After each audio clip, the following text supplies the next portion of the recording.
Voilà, donc on va continuer avec l'âme. Nous avons vu que l'homme a chuté, l'âme a pris le contrôle de la vie de l'homme. Il est dirigé par ce qu'il pense logiquement, par ses émotions, ce qu'il ressent et croit être bon, en étant déconnecté de Dieu. Et c'est pour ça que le renouvellement de l'intelligence n'est pas une option, mais c'est une nécessité si nous voulons vivre la vie que Dieu a prévue pour nous. Le renouvellement de l'intelligence, c'est vraiment très important. C'est nous dévêtir du vieil homme pour revêtir l'homme nouveau. C'est nous séparer des vieilles pensées, d'autres vieilles manières de penser qui est charnelle, pour accepter des pensées qui sont spirituelles. Et là, Paul aussi, il nous dit, et il nous exhorte à renverser les raisonnements et les hauteurs qui ont été plantés en nous avant notre conversion. Je parle bien entendu de celles qui sont contraires à la parole de Dieu.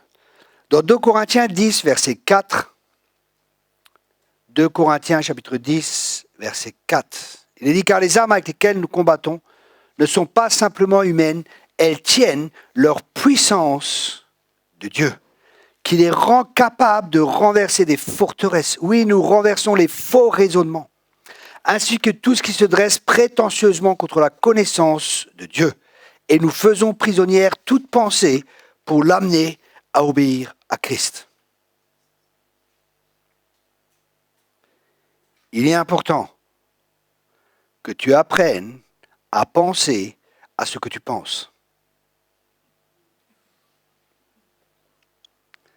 Il est important que tu apprennes à penser à ce que tu penses.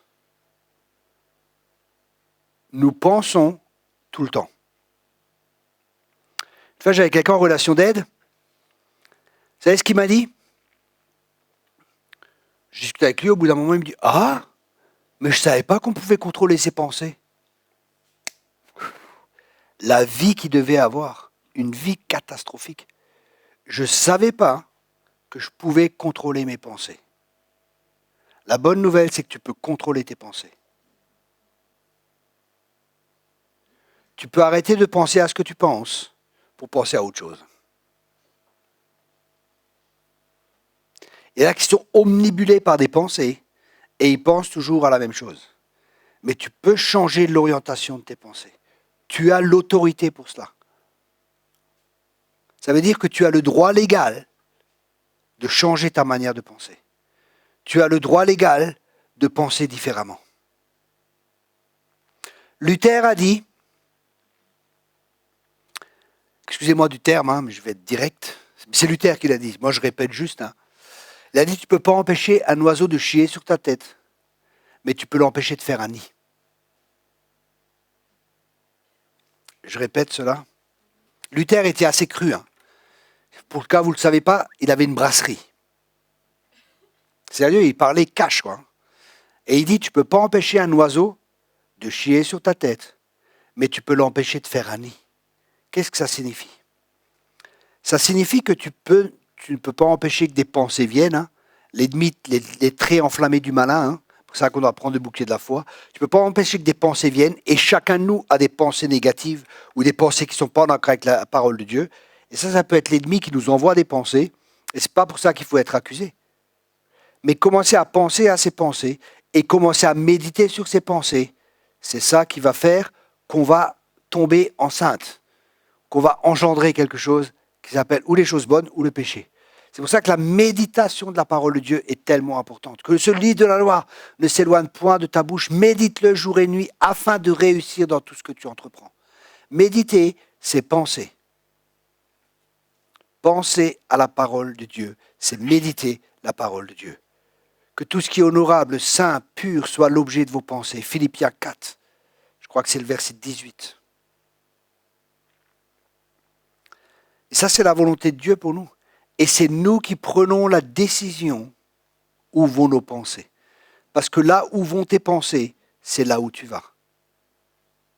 Tu es dirigé par tes pensées. Si tu crois à ces pensées dans ton cœur,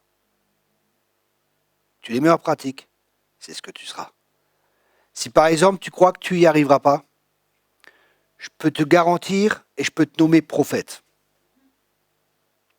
Parce que si tu crois que tu n'y arriveras pas, c'est ce qui arrivera dans ta vie.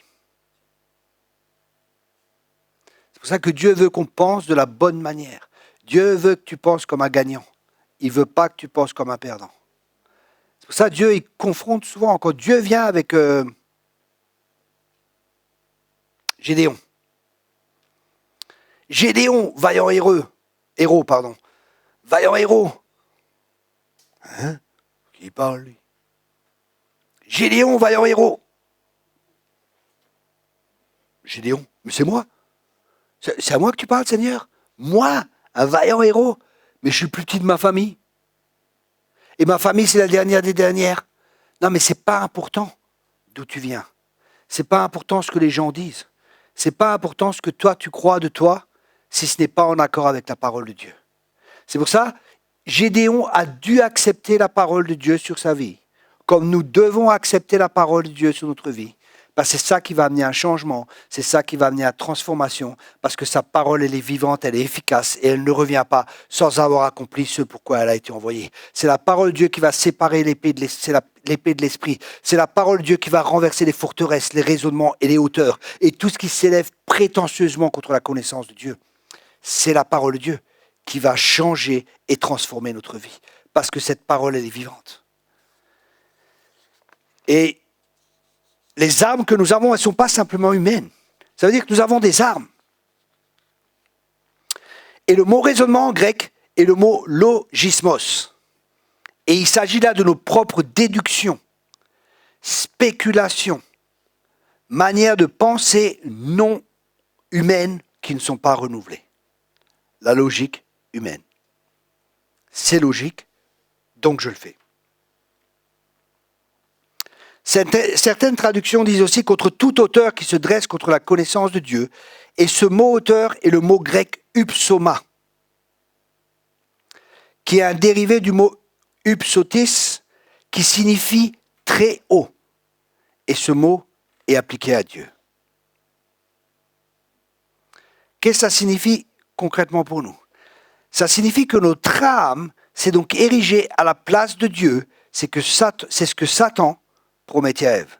Notre âme a pris la place que Dieu devait avoir dans notre vie. C'est-à-dire qu'elle est devenue notre Dieu, celle qui nous dirige, celle qui nous gouverne, celle qui nous dicte ses pensées, ce qui est bon, ce qui est mauvais. Et c'est ainsi que l'homme naturel fonctionne à la place de Dieu. Vous serez comme Dieu, connaissant ce qui est bon ou mauvais. Et juge en même temps. On juge ce qui est bon, on juge ce qui est mauvais.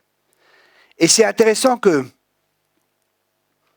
quand on voit dans l'Ancien Testament, le combat qu'il y avait, écoutez bien cela, quand ils allaient combattre, où c'est qu'ils allaient combattre?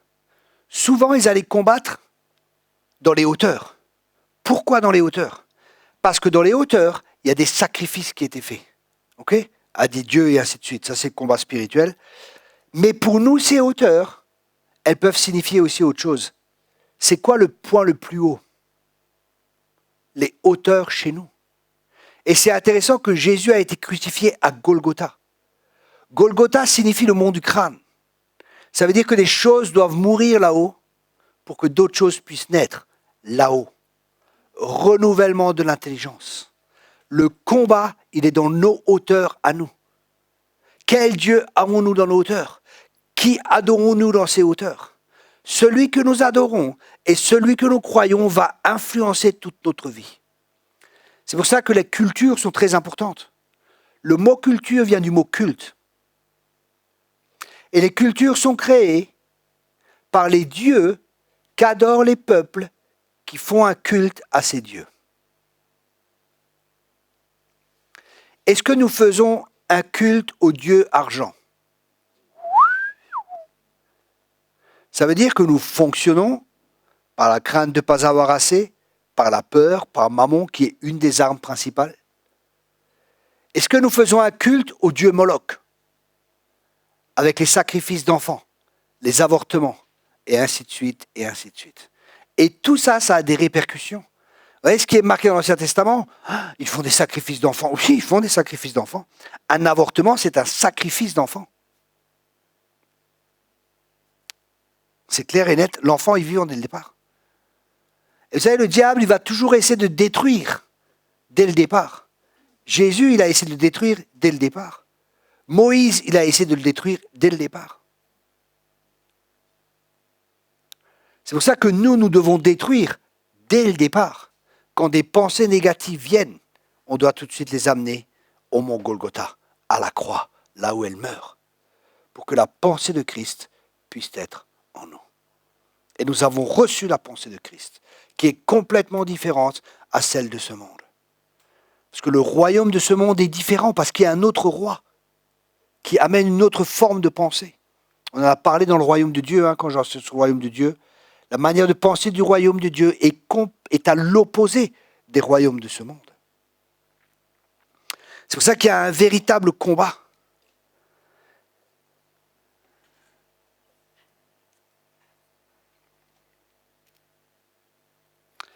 Golgotha, le mont du crâne, est une image pour nous qui nous révèle la nécessité de la croix dans notre mode de pensée pour ôter, éliminer les pensées de notre vaine manière de vivre qui amène la mort, pour les renouveler par les pensées de l'esprit qui amènent la vie et la paix. À travers la chute, nos pensées ont été tordues, corrompues. Donc il faut vraiment que nous changions notre manière de penser. Bien souvent,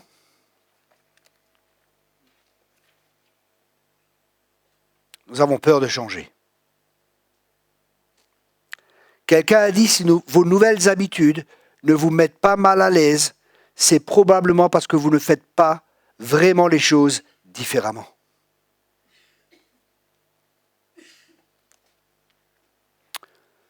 Souvent, on est habitué, on ne veut pas changer les choses parce qu'on est habitué à l'existence de ces choses. Et nous devons changer. Le changement ne doit pas être perçu comme un ennemi. Au contraire, il peut être un moyen de changer en bien.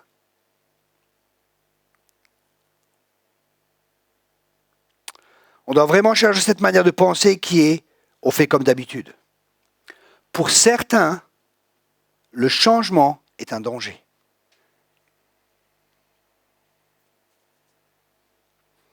Les gens, en général, ils ont du mal à s'adapter au changement et à agir positivement face à une telle situation. Pourquoi ? Souvent à cause de la peur, les craintes de l'inconnu. C'est pour ça que les gens, des fois, ils ne rentrent pas dans le monde de l'esprit, mais on ne connaît pas, mais on ne sait pas, donc ils ont peur. Mais quand tu es fondé et enraciné dans l'amour de Dieu, la crainte n'a pas de place. Parce que l'amour parfait bannit la crainte. Les agents du changement eux-mêmes affirment que le changement révèle de la responsabilité quasi entière de toute l'Église. Chacun d'entre nous doit assumer la responsabilité d'un changement personnel. Dieu souhaite que le changement ait lieu. Mais on ne peut pas croiser les bras et attendre que Dieu va faire le changement. Et il y a plusieurs raisons qui justifient la résistance d'un individu au changement. Si nous ne voulons pas changer, nous sommes en mode statu quo. Des fois, vous savez, vous demandez à un pasteur, par exemple, d'une église, il a 30 membres depuis 50 ans. Et je ne dis pas que c'est mauvais, je ne parle pas du nombre, mais pour vous donner un exemple, il a 30 membres depuis 50 ans, et quelqu'un vient, il lui parle, il lui dit, écoute, pourquoi vous faites comme ça ? Parce qu'on a toujours fait comme ça. Oui, mais pourquoi ? Mais parce qu'on a toujours fait comme ça. Il n'y a pas de raison valable, mais on a toujours fait comme ça. Et ça, c'est la puissance des habitudes, qui sont négatives. En allemand, on dit, der Mensch ist ein Gewohnheitstier. Je traduis cela. L'homme est un animal d'habitude. C'est pas, en français, ça se dit pas, quoi. Mais c'est vraiment ça. On est habitué à nos habitudes, à notre zone de confort, et on ne veut pas trop être dérangé. Un peu, ça va. Mais là, ça va quand même trop loin. Si quelqu'un ne prend pas sa croix et me suit, il ne peut pas être mon disciple. Ah non, Jésus, là, quand même, mais quand même, tu es Seigneur, d'accord, mais là, quand même. Le changement est nécessaire. Quelles que soient les excuses et les raisons qu'on avance pour y résister.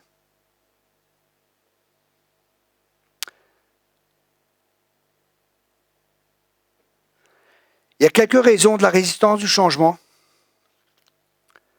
Et une des résistances au changement peut être la peur de voir ses faiblesses mises à nu. Les gens ils vont voir comme je suis réellement. Donc les gens ne veulent pas changer parce qu'ils ont peur que leurs faiblesses soient mises à nu. Une autre peur qui peut être là, qui peut être une résistance au changement, c'est la peur que le changement montre que l'on ne peut pas bien faire le travail. Parce qu'on donne toujours l'image de soi qu'on gère tout. C'est vrai, tu gères ce que tu fais par habitude. Mais quand tu dois faire quelque chose de nouveau, tu as peur. Tu as peur d'échouer. Et alors où est le problème si tu échoues? Ceux qui réussissent, avant de réussir, ils ont eu beaucoup d'échecs. Mais ils ont réussi à gérer les échecs qui les ont conduits à la réussite. Ça va? Même pas peur.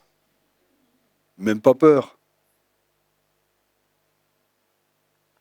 Changement. Des gens ont peur que le changement amène quelqu'un d'autre à être mieux vu que moi. Ou alors, les personnes sont trop occupées pour évaluer la nécessité d'un changement. Les personnes sont tellement occupées. Et ça, c'est ce qu'on voit aussi. Des fois, les gens sont dans l'activisme.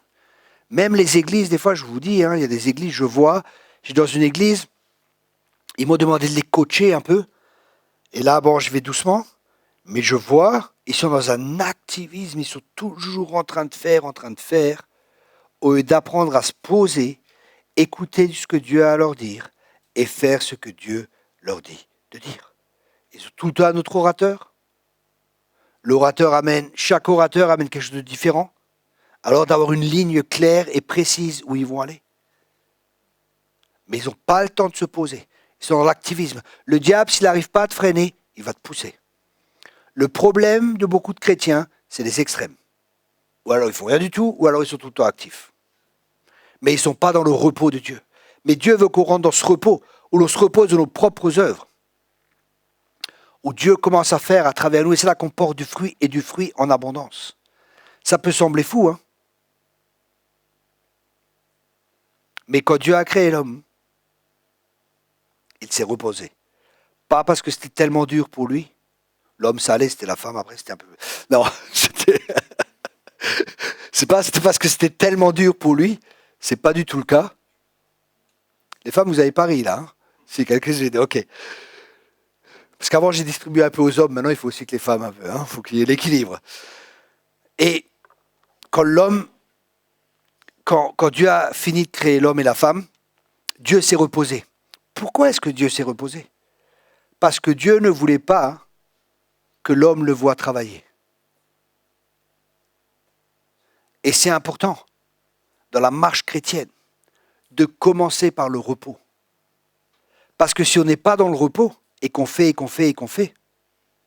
mais quand on commence dans le repos, quand on commence cette plénitude, c'est pour ça que l'épître aux Éphésiens, c'est être assis en Christ. Commence à être assis en Christ. Et après, vous voyez le reste, on se met debout, on marche ici et ça. Mais ça commence par être dans le repos.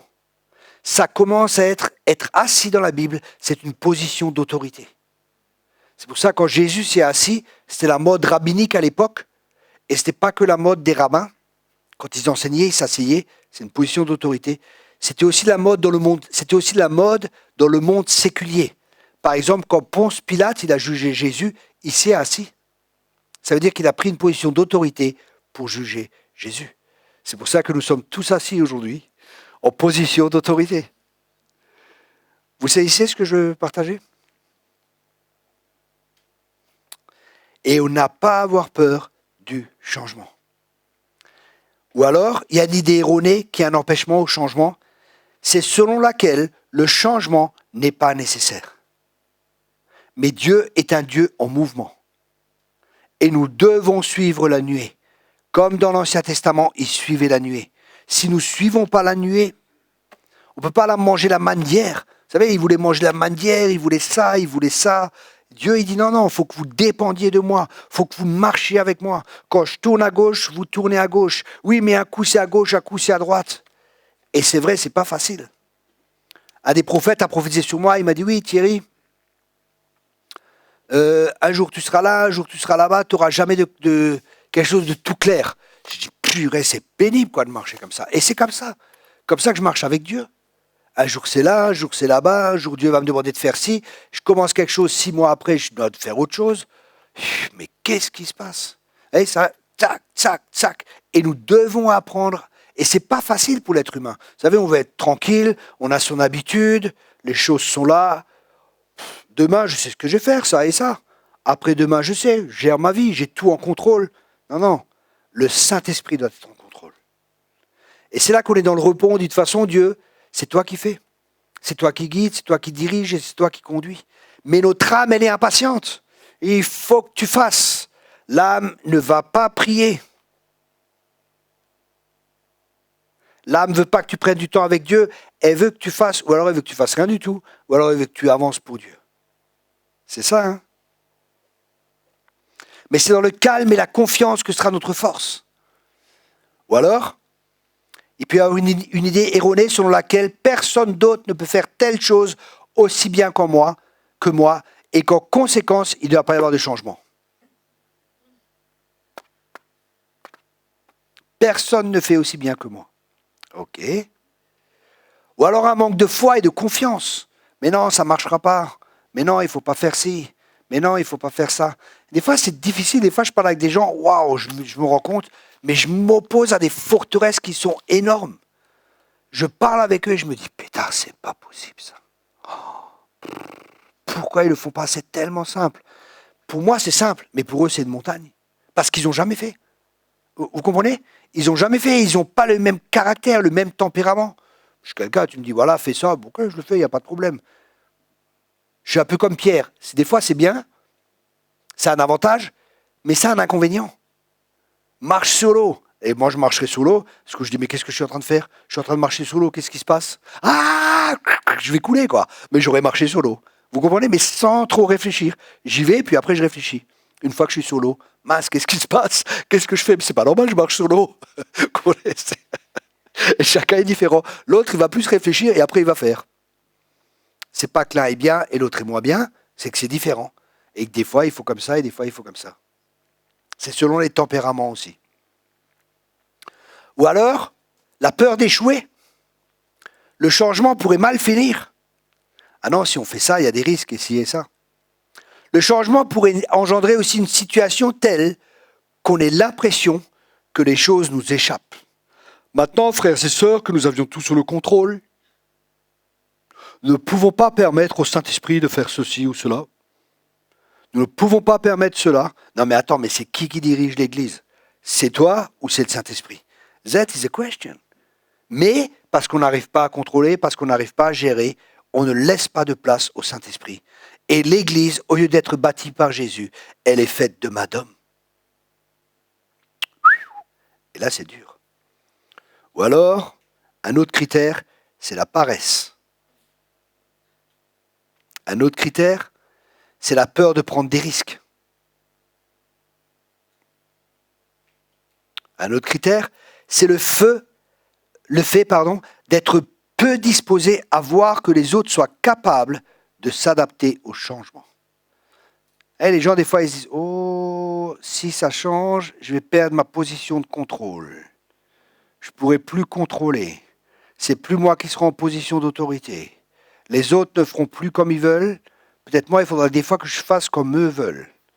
Donc, il faut que je change. Je préfère ne pas changer parce que les choses sont très bien comme ça. C'est moi qui dirige la boîte. C'est moi qui porte le pantalon. » J'ai eu un homme comme ça, il est venu un jour. Il me dit « Pasteur ?»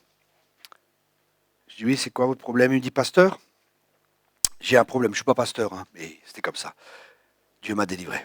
C'est dur, pasteur. » J'ai parlé avec un pasteur, il m'a dit « Non, pasteur, c'est super, c'est de la joie. » J'ai dit « Oui, pour toi. Pour moi, c'est terrible. » C'est dur, pasteur.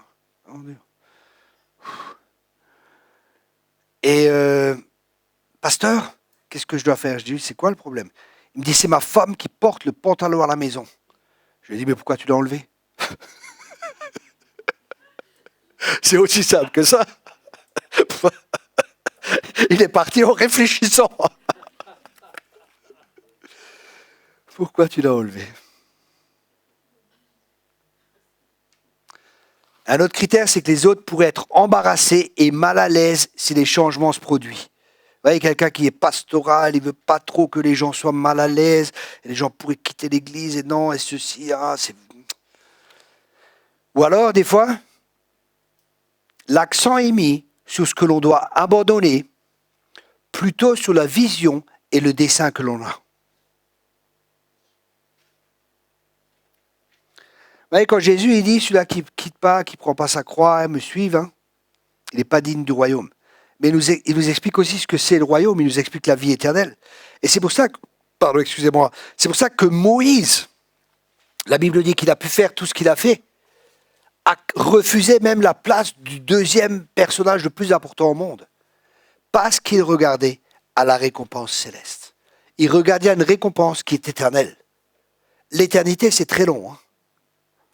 Donc il regardait à une récompense qui est très très longue, comparée à un temps passager sur cette terre qui est très très court. Moi, je ne pensais pas qu'un jour j'aurais mon âge. Enfin, bien sûr, je pensais que ça... Mais je ne pensais pas que ça arriverait aussi vite. C'est allé tellement vite. Hein, c'est vrai, hein? Toi qui as 20 ans, c'est vrai, hein? Les jeunes, il faut comme ça. Qu'est-ce qu'on devrait dire, nous? Mais ça passe vraiment, vraiment, vraiment vite. Les années. Alors quand on réfléchit à l'éternité, et la Bible dit que Moïse préférait souffrir pour un temps avec le peuple de Dieu pour avoir une récompense qui est éternelle. Donc, si l'accent est mis sur les souffrances et non sur la récompense, sur la vision et sur le dessein de Dieu, on risque d'être découragé. C'est pour ça que nous devons mettre l'accent sur la récompense. Et les choses de ce monde qui sont passagères, c'est comparé à rien à cette gloire qui est éternelle. Vous comprenez si jamais vous êtes appelé à enseigner ce principe d'enseignement qui est très important. Parce que sinon, j'entends toujours, j'ai vu des messages, c'est la croix, la mort, la mort, la mort, la mort, la mort. C'est bon, quoi. Il y a la résurrection aussi. C'est le but quand même de la mort, c'est la résurrection. C'est pas d'être mort. Mais à force de prêcher la mort, tu auras la mort dans ton église, quoi. Commence à prêcher la résurrection. Parce que le but de la mort, c'est pas la mort. Le but de la mort, c'est la résurrection. Vous comprenez pourquoi c'est important? Comment? Quand vous enseignez, quand vous formez des gens, dire oui, c'est vrai, Dieu, en ce moment, tu passes par ça et ça et ça, par cette difficulté, mais parce que Dieu a prévu ça et ça dans ta vie. Vous voyez, c'est comme le bourricot qui a la carotte devant le nez, il court, parce qu'il a la carotte devant. C'est une image, hein. Nous ne sommes ni des bourricots et ce n'est pas une carotte qu'il y a devant. C'est juste une image pour qu'on comprenne. Vous comprenez ce que j'essaie de partager? Une autre résistance au changement, c'est le fait de se sentir seul lors du processus de changement, même si tous les autres qui se trouvent dans la même situation vivent la même expérience du changement. Et c'est ce qui arrive avec Élie. Oh, je suis tout seul. Plus personne n'est là. Non, non, tu n'es pas seul. Rassure-toi. Ça aussi, ça peut être une crainte. Et des fois, il y avait des excuses qui sont avancées pour faire obstacle au changement. Une des excuses peut être, on a déjà essayé ça. Une autre excuse peut être, notre situation est différente. En Afrique, oui, c'est normal, là-bas les gens se convertissent, c'est normal qu'il y a des réveils. Mais en France, en Argentine, c'est normal. En Russie, c'est normal. Mais en France, tu connais pas les Français. Ah bon? Ça revient trop cher. Hein, c'est aussi une excuse. C'est pas possible. Le mot c'est pas possible n'est pas dans le langage biblique. Parce que tout est possible à celui qui croit. Ce n'est pas de mon ressort. Ah bon? C'est quoi ton ressort? Hein, les gens, des fois, comme excuse, ah non, c'est pas de mon ressort. J'ai jamais fait ça. Je suis pas capable. Et je suis un spécialiste pour vous pousser à l'eau. Pour vous faire aller au-delà de vos limites. Non, je peux pas faire ci. Si, tu peux. Mais vas-y. Oh non, bah écoute, quand même, j'ai peur. Hein. Non, non, vas-y. Hein, Irissan? Ça va? Ça t'a aidé? Des bons défis, hein? C'est ça? Nous sommes tous trop occupés pour faire ça. Cela sort du cadre de nos responsabilités.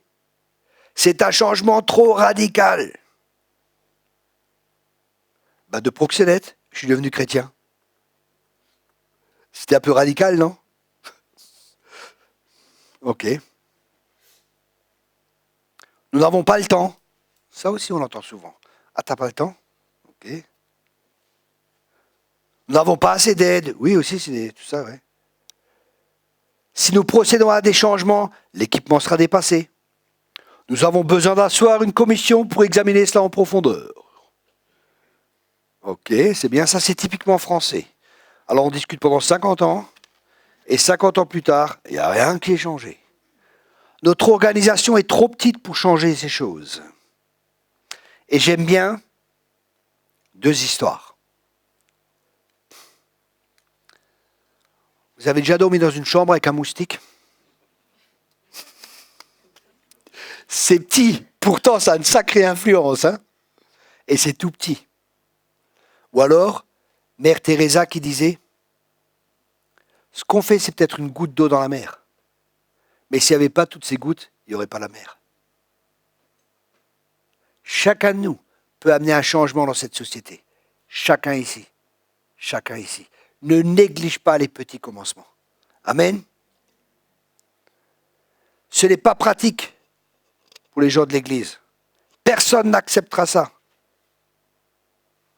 Nous n'avons jamais fait les choses de cette façon. C'est contraire à notre politique. Ah bon? Politique religieuse. Cela va faire augmenter nos frais. Et alors? Revenons à la réalité. Ce n'est pas logique. Revenons à la réalité. Mais tiens, un rêveur. C'est vrai, je suis un rêveur. Mais la différence de certains, je vis mes rêves. Les autres, ils rêvent leurs rêves. Ils continuent à rêver et leur vie est un rêve. Et c'est bon de rêver, mais rêve grand, parce que Dieu pense grand. Ne pense pas petit, pense grand, parce que tu es un grand Dieu. Notre problème n'est pas là. Ah bon, il est où alors? Là, les gens, hein, discutent avec eux. Non, mais le problème c'est là. Non, c'est un déni. Pourquoi changer? Ça marche encore. Inutile d'y toucher. C'est vrai, ça marche encore. Au lieu d'avoir une voiture qui roule à 200, t'as une voiture qui roule à 20. Ça marche encore, ouais. L'église, elle marche encore. Il y a 30 ans, nous étions 30. Aujourd'hui, nous sommes 40. Parce que les couples ont eu des enfants. L'église a grandi. Alléluia. Ok, c'est bien. Pourquoi changer? Vous avez raison, mais... Ça, c'est les brebis, hein. Mais... Vous avez 5 ans d'avance sur votre temps. Et oui, on est des pionniers, on est prophétiques. Nous ne sommes pas encore prêts pour ça. C'est vrai. Mais à t'écouter, tu ne seras jamais prêt. C'est ça le problème. Nous n'avons ni fonds, ni équipement, ni personne, ni de ressources nécessaires. Dieu commence toujours avec rien. Pour te montrer que ce n'est pas toi qui auras la gloire, c'est lui qui aura toute la gloire. Amen. Ce n'est pas prévu au budget. Et alors? On n'apprend pas à un vieux singe à faire la grimace. Hein, t'es un sacré singe, toi. C'est assez bon, mais ce n'est pas pratique. Nous allons y réfléchir davantage. Ajournons cela. Nous y reviendrons à la prochaine Assemblée Générale, à la prochaine AG. En allemand, vous savez ce qu'on dit? Der liebste Möbelstück vom Teufel ist die Verschiebungsbank. Vous savez ce que ça veut dire? Le meuble préféré du diable, c'est le banc qui va dire à l'année prochaine. Verschieben, comment on peut traduire? À repousser. Repousser, c'est le banc qui dit toujours on repousse à l'année prochaine, à l'année prochaine, à l'année prochaine. C'est le meuble préféré du diable. Vous avez des cas comme ça? Oui, un jour on fera. Un jour l'Église va grandir, frères et sœurs. Un jour vous allez voir que Dieu va agir. Un jour vous allez voir que... Un jour il y aura de nouveau des miracles. Un jour les gens vont se convertir. Un jour tu vas prophétiser. Non, mais c'est maintenant. C'est maintenant. Le conseil n'acceptera pas ça. Les gens vont se moquer de nous, surtout si ça ne marche pas. Ouais. Il y a un gars, il a construit un bateau. Tout le monde se moquait de lui. Et alors, où est le problème? Il a persévéré. L'ennemi va essayer de tout faire pour te décourager. Quand vous lisez, quand Néhémie a commencé à reconstruire, L'ennemi est venu, il y a Sambalat qui est venu, haine déguisée, jalousie de tes frères, de tes sœurs, ils vont venir.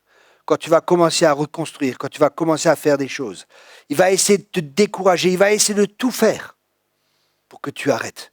Il va essayer de trouver plein d'excuses. D'où as-tu tiré cette idée? Mais qui es-tu? Qui t'a donné l'autorité pour faire ça? Qui es-tu? Qui a dit que tu peux faire ça? Tout ça, j'ai eu. Tous ces combats, je les ai eus. Mais comment tu peux faire ça? Tu n'y arriveras pas. Un jour, quelqu'un est venu, oui, mais c'est pas possible, tu peux pas faire ci, tu peux pas faire ça. J'ai dit, tu sais, tu arrives trop tard. Ah bon, pourquoi? Parce que Dieu m'a déjà parlé. Quand Dieu te parle, ils peuvent être 1 million contre toi. Si Dieu est pour toi, qui sera contre toi? Et c'est pour ça, entourez-vous de gens de foi. Demandez pas conseil à n'importe qui. Parce qu'il y a des gens à qui vous allez vous demander conseil, au lieu de booster votre foi, au lieu de booster la vision que Dieu va vous donner, ils vont vous voler cela et ils vont vous dégonfler, ils vont vous décourager. C'est pour ça, entourez-vous de gens de foi. Nous allons perdre l'argent. Nous débrouillons sans cela. Nous n'avons jamais essayé cela. Ça a déjà été fait quelque part? Non. L'arche n'a jamais été construite quelque part avant. Non. Il y a plein de choses qui n'étaient jamais faites avant. Mais ces choses sont devenues normales aujourd'hui pour nous parce que quelqu'un d'autre a osé faire ce que les autres n'ont pas osé faire. Aujourd'hui, pour nous, dans nos églises, la guérison devient de plus en plus normale. Mais ce n'était pas normal il y a 30, 40, 50 ou 60 ans ou je ne sais pas combien. Ce n'était pas normal que quand on prie pour les malades soient guéris. Mais il y a des pionniers qui se sont levés, qui sont allés contre le statu quo, qui sont allés contre les choses établies pour ramener les choses du ciel sur cette terre. Et c'est ce que Dieu veut. Mais il peut y avoir plein d'excuses. Arrête de trouver des excuses. Arrête de te mentir à toi-même. Où veux-tu vraiment en venir? Quels sont tes motifs réels? David, il vient pour combattre. Et ses frères, ils disent, non, mais tu es là pourquoi? Vous savez, son propre frère. Hein? Tu es là pourquoi, toi? Hein? Tu viens pour ceci et cela? Vous allez avoir tout ce genre d'attaque. C'est obligé. L'ennemi va toujours vouloir vous arrêter. C'est pour ça qu'il est important que nous dépendions de Dieu et que nous entendions Dieu nous parler. Et c'est ainsi qu'on marche par la foi. Yes! Et la foi vient de ce que l'on entend. Et ce que l'on entend vient de Dieu. C'est pour ça que tu as besoin d'entendre Dieu. Peut-être cela marche chez vous, mais pas chez nous. Je connais qu'il y a quelqu'un qui a essayé ça. Et bien évidemment, ça n'a pas marché. Alors vous venez vers quelqu'un, vous avez une vision de Dieu. Ouais, le Seigneur m'a parlé, il faut faire ça et ça. Ah non, écoute, je connais quelqu'un qui a déjà fait ça, ça n'a pas marché. N'essaye même pas, tu vas te ridiculiser. Je préfère être ridicule en essayant plutôt que d'être ridicule de ne pas avoir essayé. Ça va? La nuit porte conseil. Ah bon, c'est marqué où ça dans la Bible? La nuit, moi je dors. Hein. Ça ne me porte pas conseil, à moins que Dieu me donne un rêve. Si vous entendez des commentaires similaires à ce genre d'excuses, essayez surtout d'en savoir la raison. Est-ce que les personnes sont jalouses? Qu'est-ce qui se passe réellement? Bien souvent, pour excuser notre échec, soit nous estimons nous-mêmes incompétents, ou alors c'est les autres qui le sont à nos yeux.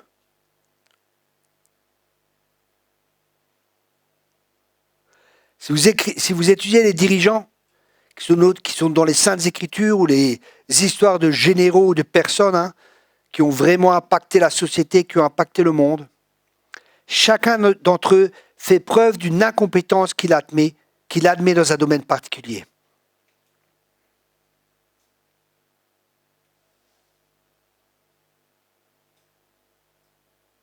Moïse, par exemple, quand il a été choisi, il s'est dit non, c'est pas moi, c'est pas possible. Au bout d'un moment, il dit non Seigneur, mais j'arrive même pas à parler. J'arrive pas à ceci, j'arrive pas à cela. Parce que le changement, c'est un défi. Et nous devons accepter le changement si nous voulons grandir. Sans changement, il n'y aura pas de croissance. Et Dieu ne choisit pas des gens qualifiés. Il qualifie les gens qu'il choisit. C'est pas pareil. Dieu va choisir des gens comme vous et moi. La Bible dit c'est des gens sans grande éducation et ainsi de suite. Des gens simples. Pourquoi? Parce que si tu sais tout, si tu as plein de capacités, quand tu auras la réussite, la gloire va revenir à qui? À moi. Parce que moi, je fais. Moi, j'ai monté une entreprise. Moi, j'ai une église. Moi, j'ai une œuvre. Moi, je.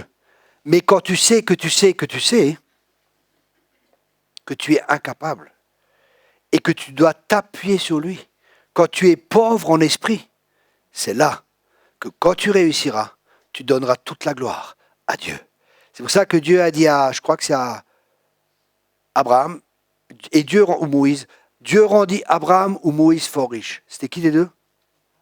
Abraham. Bah, j'ai un copain juif qui s'appelle Abraham, l'autre qui s'appelle Moïse, et tous les deux sont riches, alors je ne sais plus lequel c'était. Okay. C'était Abraham.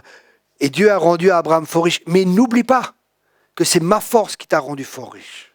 Et nous ne devons pas oublier que le succès, que la réussite nous viennent de Dieu. Et c'est ainsi que Dieu pourra nous faire prospérer de plus en plus, parce que nous ne donnerons pas gloire à nous-mêmes. Mais si tu veux obtenir ce que tu n'as jamais obtenu, si tu veux obtenir ce que tu n'as pas, c'est une illusion de croire qu'en faisant la même chose, tu auras un résultat que tu n'as jamais eu. Si tu veux avoir un résultat que tu n'as jamais eu, tu dois faire quelque chose que tu n'as jamais fait pour avoir un résultat que tu n'as jamais eu.